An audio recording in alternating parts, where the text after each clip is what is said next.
बिस्मिल्लाहिर्रहमानिर्रहीम। अस्सलाम वालेकुम नाज़रीन, नया टाइम बुलेटिन में खुश आमदीद। मैं हूँ एहतशाम रहमान। बुलेटिन में सबसे पहले आपको बताते हैं आज की टॉप स्टोरी। नाज़रीन, तहरीक अदम एतमाद से कबल सियासी महाज भरपूर गर्म हो चुका है। एक तरफ हुकूमत और दूसरी जानिब अपोजिशन, दोनों ही अपने अपने दावपेच खेल रहे हैं। पल पल बदलती सूरत हाल और इत्तेहादी जमातों से अपोजिशन लीडरों के राब्तों के बाद वज़ीर-ए-आज़म इमरान खान ने एक मरतबा फिर काफ लीग, MKM और बलोचिस्तान अवामी पार्टी से मुलाकातों का फैसला किया है, तो दूसरी जानिब अपोजिशन इत्तेहाद की तहरीक अदम एतमाद को पाया तकमील तक पहुँचाने के लिए सर धड़ की बाजी भी लगाई जा रही है। इस सब के बारे में आपको बताएंगे बुलेटिन के आखिर में। पहले आज की हेडलाइंस। इमरान खान पाकिस्तान की जरूरत है। मुस्लिम काफ पंजाब के चंद इजला की पार्टी है। वज़ीर दाखिला शेख रशीद के बाद असद उमर ने भी इत्तेहादी जमात पर तनकीदी निश्तर बरसा दिए। वफाकी वज़ीर ने नून लीग को GT रोड की पार्टी और पीपल्स पार्टी को अंदरूने सिंध की छोटी जमात करार दे दिया। पाकिस्तान में मुफादात की सियासत अरूज पर तहरीक इंसाफ वस्ती पंजाब के सीनियर रहनुमा इम्तियाज सफदर वराइस ने कप्तान को बाय बाय कह दिया।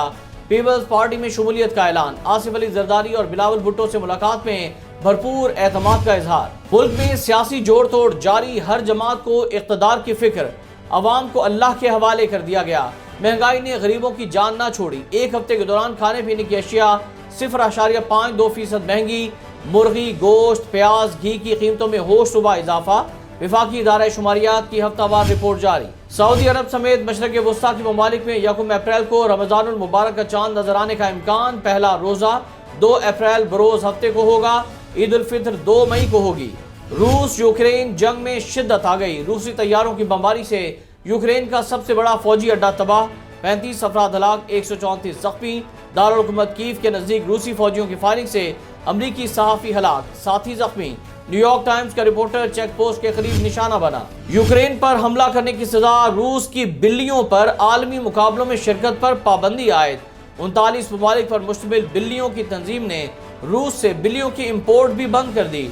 रूस को जंग की पादाश पर फुटबॉल के आलमी मुकाबलों से भी बाहर किया जा चुका है। भारत में मुसलमानों का सांस लेना भी बहाल हो गया। क्रिकेट की गेंद लगने पर मुसलमान नौजवान इंतहा पसंद हिंदुओं के हाथों कत्ल। फैजान को पैदर पे खंजर मारे गए। वाक़े के बाद मध्य प्रदेश में हालात कशीदा। पुलिस का 4 मुलजिम गिरफ्तार करने का दावा। बैरून मुल्क फरार होने की कोशिश में गिरफ्तार होने वाले नून लीग के सेनेटर चौधरी तनवीर 2 अरब 88 करोड़ रुपए की सरकारी अराजी पर काबिज निकले। मुलजिम ने रावलपिंडी में जमीन पर पार्किंग प्लाजे और इमारतें बना रखी हैं। एंटी करप्शन पंजाब का इंकिशाफ। लाहौर के बड़े बड़े शॉपिंग मॉल्स में पुरस्रार आतिश ज़दगी का सिलसिला ना रुका। गुलबर्ग के पेस मॉल में लगी आग पर 16 घंटों बाद काबू पा लिया गया। 4 फ्लोर जल कर तबाह। करोड़ों रुपए के सामान के साथ 400 दुकानें राख का ढेर बन गईं। दुकानदारों का मालिकान पर जानबूझकर आग लगाने का इल्जाम। प्लाजा साबिक गवर्नर पंजाब सलमान तासीर की मिल्कियत है। वज़ीर आला ने इंक्वायरी का हुक्म दे दिया। लाहौर में मुबैना पुलिस मुकाबले के दौरान 2 डाकू हलाक। मुलजिम सैफुल्लाह और कुर्बान डकैती की दर्जनों वारदातों में मतलूब थे। CIA पुलिस निशानदही के लिए ले जा रही थी। काहना के करीब साथियों ने फायरिंग कर दी।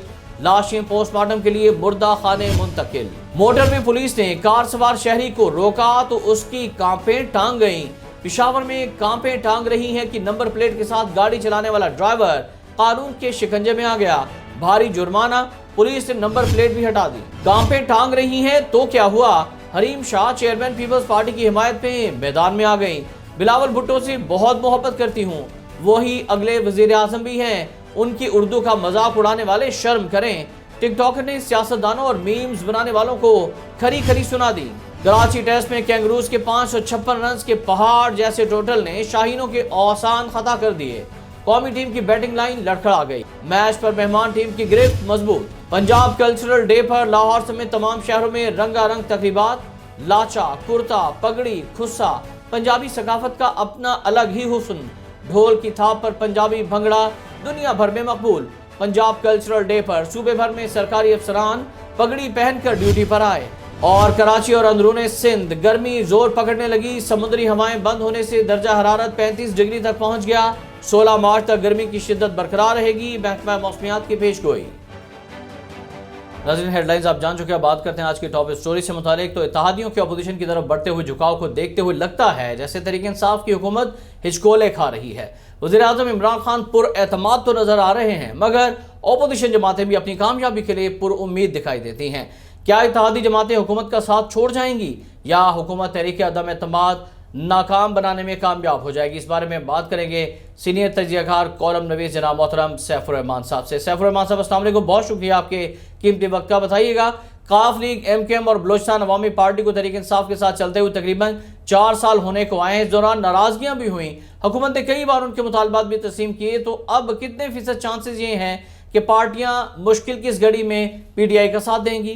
دیکھیں، یہ جو اوبلیگیشن فیکٹر ہے نا، ان کے مطالبات کی جو آپ بات کرتے ہیں، تو بعض کا مطالبات بھی آپ دیکھیں اتنے مشکل بھی ہو جاتے ہیں تسلیم کرنے، کہ جیسے اگر ایک بات کی جا رہی ہے اور اب تو زبان زد عام ہے کہ جی قاف لیگ والے اپنی 5 سیٹوں پر پرویز الہی کو وزیر اعلیٰ بنانا چاہ رہے ہیں پنجاب کا، تو وہ اس طرح کے معاملات میں یہ کچھ کسی حد تک یہ شوشہ تو زرداری صاحب نے چھوڑا تھا، اور زرداری صاحب ماشاءاللہ آفرز میں، پیشکشوں میں کے بادشاہ ہیں، اور وہ عملاً بھی اس میں کچھ کرتے رہے ہیں ماضی میں۔ جیسے انہوں نے پرویز الہی صاحب کو، جن کے ساتھ ان کی پارٹی کے بڑے شدید اختلافات بھی تھے، تو ان کو ڈپٹی وزیر اعظم بنا دیا تھا پاکستان کا، بھلے اس میں کوئی اختیارات اتنے نہیں تھے، یا تھے بھی نہیں غالباً، لیکن ایک پروٹوکول تو تھا، تو اس کو انہوں نے خوش دلی سے قبول بھی کر لیا تھا چودھری پرویز الہی صاحب نے۔ اور چونکہ پاکستان کا وہ جو پروٹوکول پریسیڈنٹس کا ایک سلسلہ ہوتا ہے، اس میں ان کا ایک بڑا ٹاپ کی پوزیشنز میں آ جاتے تھے، تو بعض اوقات یہ بھی ہے کہ پرویز الہی صاحب کے لیے یہ ایک بہت بڑا گفٹ ہی ہوگا اگر وہ ان 5 سیٹوں کے ساتھ اگر وزیر اعلیٰ پنجاب بن جاتے ہیں، گو کہ وہ اس وقت غیر رسمی طور پہ وزیر اعلیٰ ہی سمجھے جا رہے ہیں، اور ان کی بات، ان کے منصوبے، ان کا جو ہے وہ مانی جاتی ہے اس وقت، حالانکہ سارے اختیارات جو ہیں۔ پھر دوسرا یہ ہے کہ اس میں ان کو، ان کی اپنی بھی قاف لیگ کی بھی یہ خواہش ہے کہ وہ اس میں اس لیے آنا چاہ رہے ہیں کہ ان کی پارٹی میں ایک جان پڑ جائے گی، ریوائیو ہو جائے گی، اور سے لوگ جو ان کی جماعت سے دوسری جماعتوں میں گئے وہ واپس آنا شروع ہو جائیں گے، کیونکہ براہ راست اختیارات آنے کی صورت میں پرویز الہی بہت طاقتور ہو جائیں گے، اور وہ وزادار لوگ بھی ہیں۔ اب یہ ہے کہ اس طرح کی چونکہ آفرز کی جا رہی ہیں، اور نون لیگ والے گو کہ اس پہ کافی حد تک معترض تھے، لیکن وہ بھی اب سمجھ رہے ہیں کہ یہ اب نہ ہو کہ اب اس مرتبہ جو جب کہ اسٹیبلشمنٹ اپنے غیر جانبدار ہونے کا دعویٰ کر رہی ہے اور دکھائی بھی دے رہی ہے، تو اس موقع کو ہاتھ سے نہ گنوا دیں۔ حالانکہ نون لیگ کی یہ سیکنڈ یا تھرڈ بلکہ لاسٹ آپشن ہوگی کہ پرویز الہی صاحب جو ہیں وہ کسی طرح پر وزیر اعلیٰ ہو جائیں۔ یہ بھی بتائیے گا کہ 2 سخت سیاسی حریف مسلم لیگ نون اور پیپلز پارٹی اس وقت یکجان ہوئی ہیں، کیا تحریک عدم اعتماد کی کامیابی کے بعد بھی یہ سیاسی رومانس برقرار رہے گا؟ اور آپ کے خیال میں اگر انہیں ناکامی دیکھنا پڑتی ہے تو پھر کیا حالات ہوں گے؟ ناکامی کی صورت میں تو جو اندر کے خلفشار پہلے دلوں میں موجود ہوتے ہیں وہ تو اور بڑھ جائیں گے۔ وہ جو اختلافات تو تھے ان دونوں جماعتوں کے، ان دونوں بڑی جماعتوں کے شروع ہی سے تھے، لیکن ایک چارٹر آف ڈیموکریسی بھی آیا ماضی میں، اس میں انہوں نے ایک حریف اپنا مارشل لا کو کہا یا ملٹری ڈکٹیٹرز کو کہا، اور وہ انہوں نے کہا جی کہ مساق جمہوریت بنا لیا جائے، کم سے کم یہ جمہوریت کی پٹڑی سے جو بار بار اتر جاتی ہے، جمہوریت جب پٹڑی سے اتار دی جاتی ہے وہ نہ ہو۔ تو اس لیے اب بھی چونکہ ان کا ایک کامن حریف تو ہے، اس وقت وزیر اعظم عمران خان ہیں، ان کی جماعت ہے، تو اس وقت اکٹھے ہیں۔ اگر تحریک عدم اعتماد ناکام ہوتی ہے تو پھر یہ کافی حد تک بہت یہ کمزور پڑ جائے گا اتحاد۔ یہ اتحاد بھی صحیح معنوں میں اسے کہا تو نہیں جا سکتا، اسے آپ کہہ سکتے ہیں کہ عدم اعتماد کی حد تک اتحاد ہے۔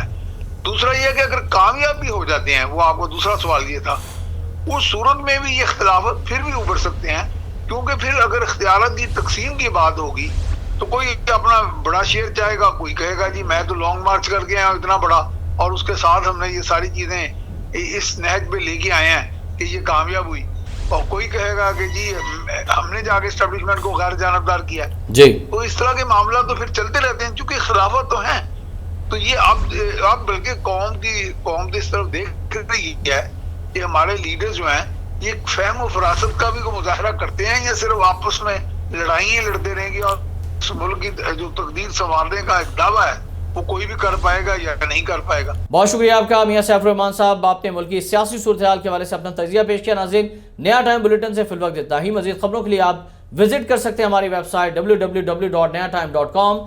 شام الرحمان کو اجازت دیجیے گا، اللہ حافظ۔